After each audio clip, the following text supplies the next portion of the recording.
Hi అండి, బాగున్నారా? ఎలా ఉన్నారు? ప్రశ్న గట్టూస్ కిచెన్ కి స్వాగతం. నేను ఓకే, మీరు కూడా ఓకే అని అనుకుంటున్నాను. ఈరోజు రెసిపీ వచ్చేసి బ్రేక్ఫాస్ట్ చేసుకుందాం. టిఫిన్ అన్నమాట. ఎప్పుడైనా తినొచ్చు, మనం టీ టైంలో అయినా చేసుకోవచ్చు, లేకపోతే నైట్ డిన్నర్కి అయినా చేసుకోవచ్చు, మార్నింగ్ అయినా చేసుకోవచ్చు. అదేంటంటే మనము ఇప్పుడు రవ్వ ఉంటుంది కదండి, గోధుమ రవ్వ. దీన్ని దలియా అని కూడా అంటారు కదా, నాట్ రవ్వ అంటారు. ఈ రవ్వ అన్నమాట. చూసారా, ఇది కొంచెం లావుగా ఉంటుంది, నాటు రవ్వ. ఇది ఎక్కువ బీపీ కాదండి, షుగర్ ఉన్న వాళ్ళు ఎక్కువ ఇది తింటారు. ఇది మా ఉప్మా కూడా చేసుకుంటారు దీంతో. గోధుమ రవ్వ అంటారు, నాటు రవ్వ, దలియా ఇలా అంటారు. అయితే ఈ రవ్వని నేను 30 కప్పు తీసుకున్నాను. తీసుకొని నీళ్ళలో మంచిగా నానబెట్టుకున్నాను. 3 అవర్స్ నానబెట్టిన తర్వాత ఇదనమాట. నానబెట్టినాక నీళ్ళన్నీ తీసేసి నేను ఇలా పిండుకున్నాను, నీళ్లు లేకుండా పిండుకుంటే మనకి ఇలా పొడి పొడిగా వస్తుంది అనమాట. ఇది నేను ఇంకా ఆ ప్రాసెస్ అంతా చూపియాలంటే వీడియో పెద్దగా అయిపోతుంది కదా, మీకు అంత ఓపిక ఉండదు, చూడడానికి బోర్ అవుతారు అనేసి అది నేను చూపించలేదు. ఇది నానబెట్టి వాటర్ అంతా తీసేసి గట్టిగా పిండేసుకున్న రవ్వ అనమాట. ఇది చూసారా, మనం వేసింది కొంచెమే కానీ ఇట్లా నానిపోయి మంచిగా కొంచెం ఎక్కువ అయింది. ఇప్పుడు దీంట్లో మనం ఏమేమి వేసుకోవాలి నేను చెప్తాను. దీంతో మనం ఇప్పుడు కట్లెట్స్ అంటారు, బుల్లెట్స్ అంటారు. ఇవి కట్లెట్స్ అంటాం మనం, కట్లెట్స్ లాగా చేస్తాను. ఓకేనా? ఈ దీంట్లోకి మనం ఒక ఉల్లిపాయ తీసుకుందాం అండి. సన్నగా ఉల్లిపాయ తరుక్కుందాం. ఒక ఉల్లిపాయ తరిగింది ఇది. తర్వాత ఒక క్యారెట్ పొట్టు తీసి కడిగేసి తురుముకున్నాను. అది మీరు ఎంత చేసుకుంటారో దాన్ని బట్టి క్యారెట్లు కూడా వేసుకోండి. ఎక్కువ క్వాంటిటీ చేసుకోవాలంటే ఇంకో 2 క్యారెట్లు ఎక్కువ వేసుకోండి. ఇది నేను ఒక్క ఆలు ఉడకబెట్టుకొని దాన్ని మొత్తం తురిమేసాను అనమాట. మెత్తగా ఉండాలి మనకి, అందుకని తురుముకోవాలి. ఇది ఆలు ఉడకబెట్టి తురిమా, పొట్టు తీసి. కొంచెం క్యారెట్ కూడా దీంట్లో కలిసాయి. తర్వాత దీంట్లోకి మనం పచ్చిమిర్చి వేసుకుందామండి. ఒక 4-5 పచ్చిమిర్చి సన్నగా కట్ చేశాను. తర్వాత కొత్తిమీర, ఇది కడిగి సన్నగా కట్ చేసుకున్నాను. కరివేపాకు కూడా మనం కడిగేసుకొని చిన్న చిన్నగా ఇలా తుంపేసుకోవాలి. తర్వాత దీంట్లో మనం కొంచెం జీలకర్ర వేసుకోవాలండి. మీ దగ్గర వేయించిన జీలకర్ర పొడి ఉంటే జీలకర్ర పొడి వేసుకోండి, లేదు అంటే ఇలా జీలకర్ర తీసుకొని ఇలా నలవండి. నలిస్తే దాని ఫ్లేవర్ వస్తుంది, చాలా బాగుంటుంది. కొంచెం జీలకర్ర వేసా. దీంట్లో ఒక టీ స్పూన్ అంతా మనము ఈ చిల్లీ ఫ్లేక్స్ అంటారు కదా, చిల్లీ ఫ్లేక్స్ వేసుకుందామండి. అవి అక్కడక్కడ కనపడుతుంటే చాలా బాగుంటాయి. మీ దగ్గర లేకుంటే ఎండుమిరపకాయలు ఉంటాయి కదా, అవి కొంచెం మిక్సీలో పట్టండి, రఫ్గా పట్టండి. పడితే మనకి ఇలా పలుకులుగా ఉంటాయి అన్నమాట. అది తర్వాత దీంట్లో మనం కొంచెం కట్టమీట ఉండాలి, అంటే చట్పట అంటారు కదా, అలా ఉండాలన్నమాట. కంపల్సరిగా అమ్చూరు వేసుకోవాలి. ఒక టీ స్పూన్ అమ్చూరు వేస్తున్నాను. నేను తీసుకున్న దానికి ఇది సరిపోతుంది. ఒకవేళ మీరు ఎక్కువ తీసుకుంటే కొంచెం ఎక్కువ వేసుకోండి. టీ స్పూన్ అంతా అమ్చూరు వేసా. అమ్చూరు మీ దగ్గర లేకుంటే నిమ్మరసం పిండుకోండి. కొంచెం పులుపు ఉండడం ఇది కంపల్సరీ. పులుపు ఉంటేనే చాలా టేస్ట్గా ఉంటుంది. పులుపు వేసుకోవాలి. తర్వాత దీంట్లో గరం మసాలా అండి. మన ఇంట్లో గరం మసాలా ఉంటుంది కదా, ధనియాలు అవి కొట్టింది. గరం మసాలా అంటే అన్ని స్పైసెస్, ఇలాచి, దాల్చిన చెక్క, లవంగాలు అలాంటివన్నీ, ధనియాలు అన్నీ వేపుకొని కొట్టిన ఇది పొడి అండి. ఇది కొంచెం వేసుకోండి, 1/2 టీ స్పూన్ అంత వేసుకోండి. తర్వాత దీనికి సరిపడా ఉప్పు వేసుకోండి. మీ టేస్ట్కి తగ్గట్టు ఉప్పు వేసుకోండి. తర్వాత కొంచెం అల్లం వెల్లిపాయ ముద్ద వేద్దామండి. కొంచెం వేయాలండి, 1/2 టీ స్పూన్ అంత వేసా.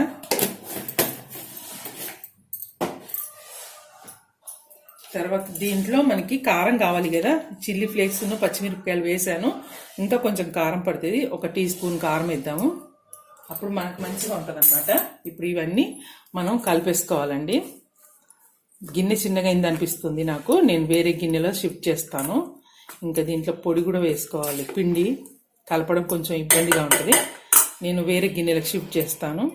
ఇప్పుడు మనం దీన్ని చేత్తో అంతా కలిపేద్దామండి. మసాలాలన్నీ దీనికి పట్టేట్టుగా కలుపుకున్నాక ఇప్పుడు మనం ఆలు ఇవన్నీ కలుస్తాయి కదా దలియా తోటి.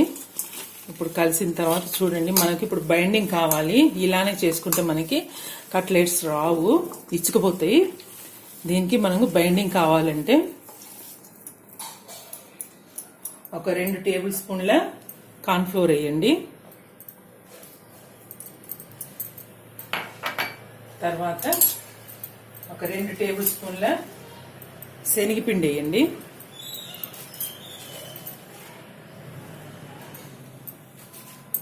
ఇప్పుడు దీన్ని మళ్ళీ మనం మంచిగా కలుపుకోవాలండి. ఇప్పుడు మనకు తెలుస్తుందండి, మనకు ఈ పిండి సరిపోతుందా లేదా మనకు తెలుస్తుంది. ఈ పిండి మంచిగా ముద్దలాగా రావాలి. ముద్దలాగా వచ్చేదాకా మనం మంచిగా కలుపుకోవాలి. మీరు నీళ్లుగా తీసుకుంటే పిండి ఎక్కువ పడుతుంది. అందుకని మంచిగా పిండేసుకోండి నీళ్లు. ఈ దలియాల నుంచి నీళ్ళన్నీ వడగడతాం కదా, అప్పుడు నీళ్ళన్నీ డ్రైన్ అవుట్ చేసేట్టుగా చూసుకొని ఉంటే మనకి ఈ పైనుంచి వేసిన ఈ పిండి కొంచెం తక్కువ పడుతుంది. లేకపోతే నీళ్లు ఉన్నదనుకోండి, పిండి ఎక్కువ పడుతుంది అన్నమాట. ఇంకా కొంచెం శనగపిండి వేస్తా అండి, కొంచెం పట్టుద్ది నాకు. ఇలా చూసుకుంటూ మీరు కూడా వేసుకోండి.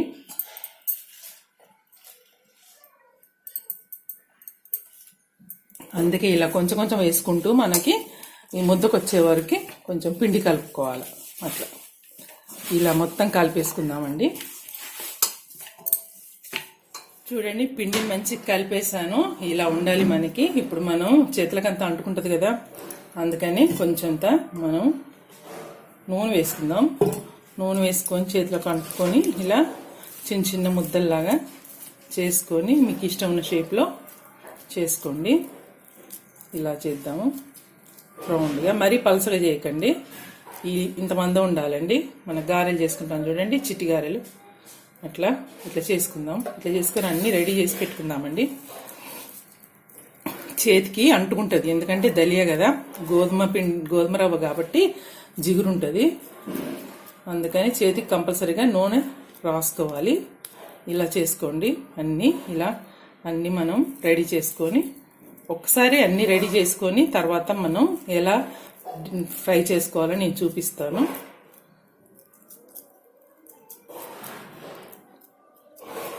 చాలా బాగుంటుందండి ఇది.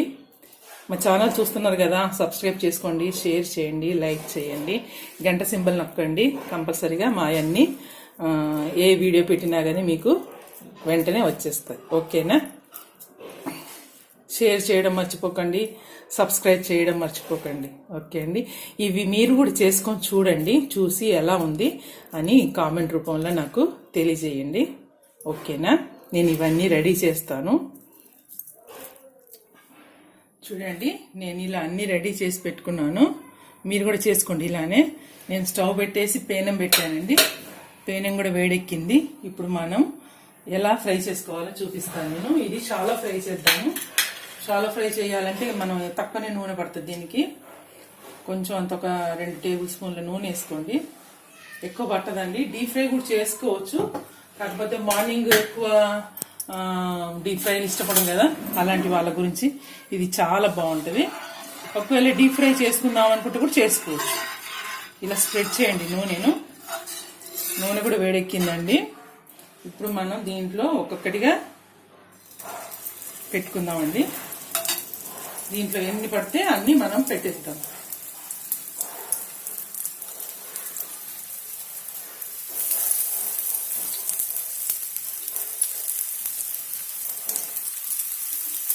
నేను నానపోయడము అది నేను చూపించలే కదా, అదేం లేదండి. ఒక 3 అవర్స్ నానబెట్టుకోండి రవ్వని. తర్వాత నీళ్ళన్నీ తీసేసి వడేసుకోండి. గట్టిగా నీళ్లు లేకుండా చేసుకోండి అంతే. అదంతా చూపించాలంటే వీడియో లెందీ అవుతుంది అనేసి నేను చూపించలేదన్నమాట. ఇలా వచ్చినాయన్నీ పెట్టుకుందామండి. అప్పుడు కొంచెం ఆయిల్ అన్నిటికీ పట్టేట్టుగా అనండి. ఇది కొంచెం సిమ్లో పెట్టుకోండి. మనం స్టార్టింగ్లో నూనె వేడెక్కింది, పేనం వేడెక్కింది కదా, తర్వాత మనం సిమ్లో పెట్టుకుందాం. సిమ్లో పెట్టుకుంటే ఇది లోపల కంటే చక్కగా మనకి కాలుద్ది అనమాట. లేకపోతే పైనే మాడిపోయి లోపలంతా పచ్చిగా అలానే ఉంటుంది. అది అంత టేస్ట్గా ఉండదు, మాడినట్టుగా మనకు కనపడుతుంది. కాబట్టి కొంచెం సిమ్లో పెట్టుకొని నెమ్మదిగా దీన్ని మంచి ఫ్రై చేసుకోవాలండి. మంచి రంగు వచ్చే వరకు మనం వీటిని వేపుకోవాలి. ఇంకా నేను కొంచెం దగ్గరగా అనేసి పెడతాను. ఇలా నూనె అన్నిటికి పట్టేట్టుగా ఒక్కొక్కసారి ఇలా తిప్పుకుంటే అన్నిటికీ వస్తుంది. దీన్ని మనం కొంచెం కాలిన తర్వాత ఇది చూడండి లేస్తుంది. దీన్ని ఇలా మార్చుకోండి, తిరిగేసుకోవాలి.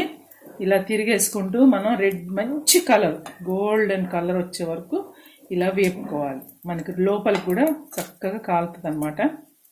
చాలా టేస్టీగా ఉంటుంది. అప్పుడు పైన మంచిగా కరకర ఉంటుంది, లోపల కూడా ఉడికిపోతుంది. అన్నీ మనం క్యారెట్ ఉల్లిపాయ అన్నీ వేసాం కదా, దానివల్ల అవన్నీ మనకి చక్కగా ఉడుకుతాయి. పెద్ద మంట పెట్టుకుంటే ఉడకవండి. ఈ పైన లేయర్ మట్టుకే మనకి మాడిపోతుంది. అలా ఒక 5 minutes పడుతుందండి ఇవన్నీ వేగాలంటే. నెమ్మదిగా వేపుకుందాం. మనం చాలా టేస్ట్గా ఉంటాయండి ఇవి.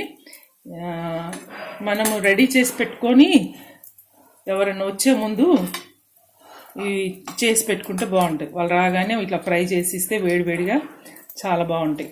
మనం పొద్దున్నే రెడీ చేసి పిండి అంతా రెడీ చేసి బిల్లల్లాగా చేసి పెట్టుకోవాలి. కట్లెట్స్ అన్నీ పెట్టుకొని ఫ్రిడ్జ్లో పెట్టుకోండి. సాయంత్రము మనం ఎవరైనా వస్తున్నారు అప్పుడు చేసి పెట్టాలి అంటే చేసి పెట్టచ్చు. ఓకేనా? చాలా బాగుంటాయండి. తిన్నవాళ్ళు మళ్ళీ మళ్ళీ కావాలంటారు.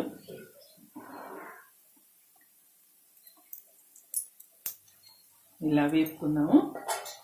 5 minutes వరకు నెమ్మదిగా వేపాలి. చూడండి వేగుతున్నాయి. మధ్య మధ్యలో కొంచెం నూనె వేద్దామండి. నూనె వేసి మళ్ళీ అది ఇంకా వేగుతూ ఉంటుంది. చూడండి ఈ పక్క కూడా మంచి కాలుతున్నాయి. మీడియంగా పెట్టుకోండి. కొంచెం నేను పెంచుతాను, మీడియంగా పెడతాను. ఇప్పటిదాకా సిమ్లో పెట్టా, ఇప్పుడు మీడియంగా పెడతాను స్టవ్. ఏ వంటలైనా కానీ మనము నేను ఎక్స్పర్ట్ నన్ను నేనేం చెప్పట్లేదండి.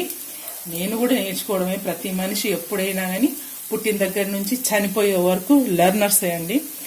నేను పర్ఫెక్ట్ అని అనుకోవడం మన అహంకారం అవుతుంది. అలా ఎప్పుడు ఎవరు కూడా అనుకోకూడదు. ఎందుకంటే మనకు తెలియని విషయాలు వేరే వాళ్ళ దగ్గర చాలా ఉంటాయి. అవి చూసి నేర్చుకోవచ్చు. లేదు అంటే వదిలేయండి అంతే. కానీ ఆమెకేమొస్తుంది ఈమెకేమొస్తుంది అని మనం ఎప్పుడైనా కానీ ఎవరిని విమర్శించవద్దు. ఇదేనా అని కూడా అనుకోవద్దు. మనం తెలియని చాలా ఉంటాయండి. ఒక్కొక్కరికి ఒక్కొక్కటి తెలుస్తుంటుంది. అసలు ఏం తెలియని వాళ్ళు కూడా చాలా మంది ఉన్నారు. నేను ఏమైనా వంటలు అవి ఎక్స్పర్ట్లకు నేను చెప్పట్లేదు. ఎక్స్పర్ట్లకి నేను నేర్పేదాన్ని కాను. ఎవరికైనా రాని వాళ్ళకి నాకు ఇలా వచ్చు చూడండి ఇలా చేసుకుంటే బాగుంటుంది అని నేను చెప్తున్నాను అంతే. కానీ నేను ఎక్స్పర్ట్ని మీకేం రాదు అన్న ఉద్దేశం నా దగ్గర లేదండి.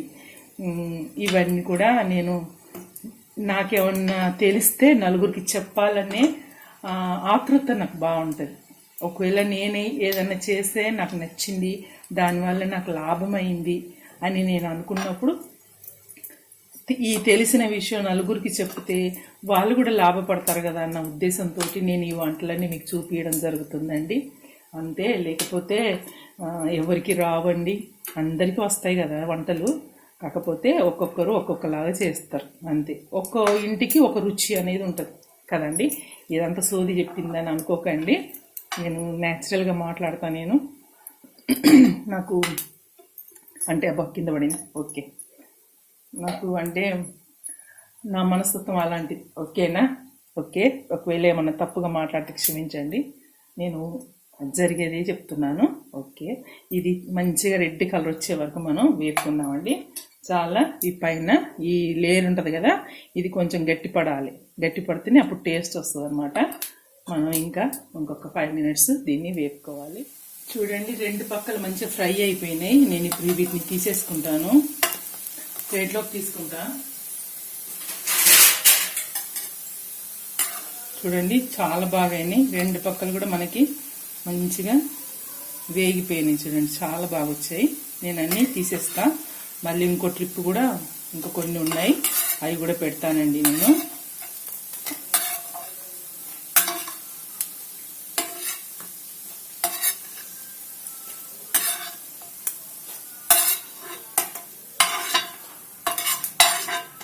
చాలా టేస్టీగా ఉంటాయండి, వెరైటీగా ఉంటాయి. ఓకే, ఇప్పుడు ఈ రవ్వతో కూడా మనం ఉప్మా చేసుకుంటారు. ఉప్మా చేసుకోవడం కంటే ఇలా ఒకసారి చేసుకొని చూడండి, వెరైటీగా ఉంటాయి, చాలా టేస్టీగా ఉంటాయి. పిల్లలు కూడా బాగా లైక్ చేస్తారు, కొత్తగా ఉన్నది అనుకుంటారు. ఇంకోటి కూడా ఇంక నూనె పోసానండి, కొంచెం నూనె వేసి మళ్ళీ ఇంకో ట్రిప్ వేసేస్తా.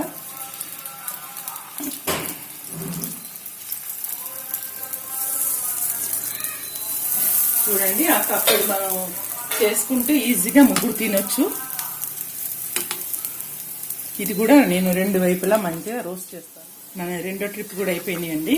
ఇంకా మనం తీసుకొని చూడండి, 2 పక్కలు మంచిగా వేగినాయి. ఇప్పుడు నేను తీసుకొని ప్లేట్లోకి, సర్వింగ్ ప్లేట్లోకి సర్వ్ చేస్తాను. చాలా బాగుంటాయండి. ఇది మీరు గ్రీన్ చట్నీ తోటైనా, లేకపోతే అల్లం చట్నీ, లేకపోతే టమాటా సాస్, అలా దేనితోటైనా తినవచ్చు. స్టవ్ పని చేస్తున్నాను నేను ఇప్పుడు చూసారా. ఇప్పుడు నేను ప్లేటింగ్ చేస్తాను, సర్వ్ చేసుకుందామండి. నేను టమాటా సాస్ పెట్టాను, టమాటా సాస్ తోటి తింటే సూపర్గా ఉంటుంది.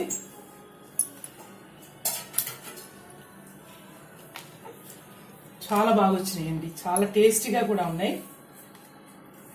కారాలు ఉప్పులు మీ ఇష్టంగా వేసుకోండి, మీకు ఎంత కావాలంటే అంత వేసుకోండి. ఇది ఒకసారి చేసుకొని చూడండి, మీకు చాలా నచ్చుతుంది. ఇది అంత బాగున్నాయి. మన దలియా తోటి కట్లెట్స్ రెడీ.